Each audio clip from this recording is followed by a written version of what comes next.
एक कज़्ज़ाब, एक झूठा, जो झूठी बात बनाकर लोगों के सामने पेश किया और हमारे सामने भी, वो मैं आपके सामने बताना चाहता हूँ। तो फिर उन्होंने ये बात रखी कि जो कि हार्ट के अंदर जो सर्वे में नाम आ रहा है वो सरफराज साहब का आ रहा है। ये बात जनाब आदिल साहब ने और जनाब अख्तरुल ईमान साहब ने ये बात हमारे सामने रखी थी 14 या 15 तारीख को रात में किशनगंज ऑफिस में। तो हमने कहा कि नहीं सर, हमने बड़ी मेहनत की है वहाँ पे, जो कि हार्ट के अंदर में आपको वो सीट लड़ना चाहिए। और फिर उन्होंने कहा कि सर्वे में तो नाम उनका आ रहा है। हमने कहा कि सर्वे उनका क्यों होगा, पार्टी में मेहनत हम लोग करें और फिर नाम किसी और का क्यों आ सकता है, कैसे आ सकता है।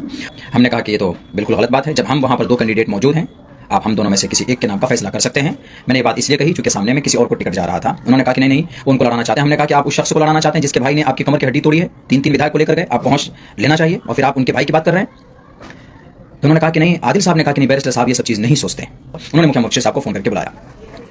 उसके बाद उनके सामने भी ये बात रखी कि सरफराज साहब को टिकट जा रहा है, बैरिस्टर साहब सरफराज साहब को टिकट देना चाहते हैं। हमने कहा कि भाई उनको कैसे ये टिकट मिल सकता है, ये टिकट तो हमारे नाम का होना चाहिए ना। उन्होंने कहा कि मौलाना एक रास्ता है, ये टिकट वापस कैसे आ सकता है सरफराज साहब से, या आदिल साहब बोल रहे हैं। हमने कहा कैसे आ सकता है। कहा कि आप लोग एक वीडियो बनाइए सदर साहब के नाम पर, वैसे साहब के नाम पर, तो हम ये वीडियो दिखाएंगे तब वो आपको टिकट वापस करेंगे, मरता क्या ना करता। हमने कहा कि भाई किसी तरह हमें टिकट वापस लाना है। हमने कहा बिल्कुल हम लोग तैयार हैं, बोले क्या बोलना। टिकट बचाने के लिए कितना बड़ा झूठ, कज़्ज़ाब, दजल किया उन्होंने हमारे साथ छल किया उन्होंने। हमसे वीडियो बनाया, बुलवाया दोनों से, लेकिन यहाँ पर किसी सरफराज की बात ही नहीं थी। यहाँ वीडियो सिर्फ बनवाना था मौलाना अब्दुल्ला सलीम साहब का